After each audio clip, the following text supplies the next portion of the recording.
It's the Kyle Hyman Show on Redeemer Radio. This is Kyle Hyman here with Becky Edens. We're going to talk about vulnerability. Yeah, vulnerability. Why are you so excited about vulnerability? Well, okay, so there's a researcher named Dr. Brene Brown, and I discovered her and just kind of started listening to more of her research. So she studies vulnerability, courage, shame, and empathy. Vulnerability, courage, shame, and empathy. Yeah. It's an interesting mix. Yeah, and so put that in your she basically party does pack. what I wish I could be doing with my life. If I could do anything in the world, when people ask you that, what would be your dream job? It would be to research and work with and help people with these things. So for me, it's like, this is such good research. I think everyone should look into it. And she kind of went into it not thinking anything about it. And then all of a sudden, it was the thing in front of her face. So she didn't want to find this in her research. She didn't even think she was going to. And then when she was confronted with the reality that to be courageous, to have courage, you have to be vulnerable. The most courageous people are the most vulnerable people. And she said she went into a therapist basically with an Excel sheet saying, we have, a week. I want to get through this. I want to figure this out so I can move on with my life. And it turned into so much more. And so for the last, probably would say, little less than 20 years, this is what she's been studying. This is what she's been focusing on. And then she did a TED Talk on vulnerability that her name kind of exploded. Yeah. Millions of views. Yes. Yeah. And then she did a Netflix special, and she's written quite a few books. And so I just think vulnerability is ultimately the key to intimate relationships and living a full and fulfilling life. And I don't think it's something we know how to do very well in our culture anymore. So I think that's why her research is so important.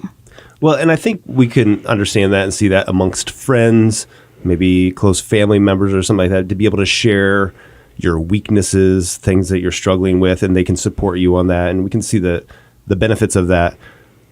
And I think she takes it a step further in talking about leadership, whether it be teachers, bosses, mentors, parents. Yeah, CEOs, yeah.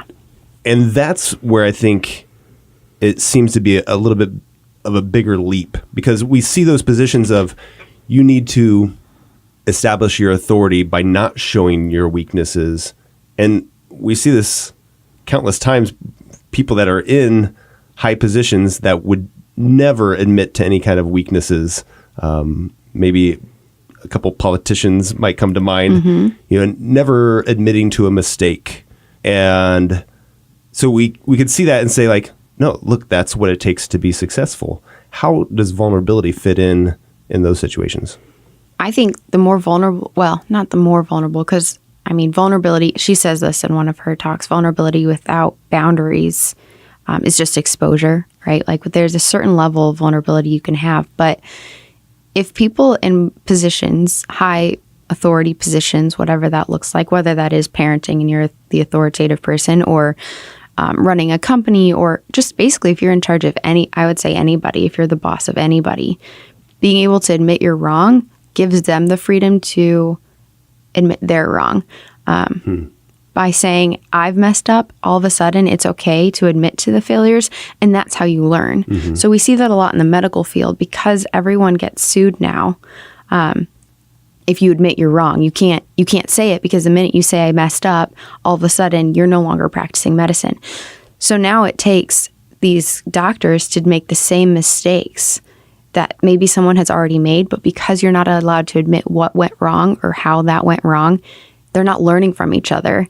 And that lack of vulnerability is actually killing people, in that instance, literally. There's actually a TED Talk just on that topic. That's really good, too. One of the things that makes me think that there is a benefit to being vulnerable, I was thinking of, like, Alcoholics Anonymous. We have the Augustine Men's Group for those struggling with pornography addiction here in the diocese. These different situations, support groups, where people come together admitting that they are struggling with something, maybe whether it be depression or some kind of an addiction. And that's something that they can unite as a group and say, we are struggling with this and we want to support each other. And if somebody would go to that group and refuse to admit that they have a problem, to refuse to be vulnerable, they're not going to benefit from it. Right. You would just, and that's how shame works. Yeah. I mean, shame convinces us we're the only person experiencing this and that it's so bad that if anyone ever found out about it, that they could no longer love us, that we aren't worthy of love because of it. And it's this vicious cycle. So the lack of vulnerability and the lack of exposing what that thing you're feeling shame about, when we do that, when we refuse to share those things, that's where a lot of it just feeds those addictions, or it feeds the depression, or it feeds the anxiety, because it just is cyclical. It just continues to keep going. Yeah. And one feeds the other, and people end up in really dark and hard situations. Well, this is probably another 2-hour conversation, but what would you suggest people check out for more information, resources on this? And most people have Netflix, I think. So I would either watch her Netflix special or just go look at her vulnerability talk, her original TED talk, and kind of jump in. I really genuinely think if people take her research, apply it in their lives will be happier and holier. Brene Brown, Brene. Yes, Dr. Brene Brown.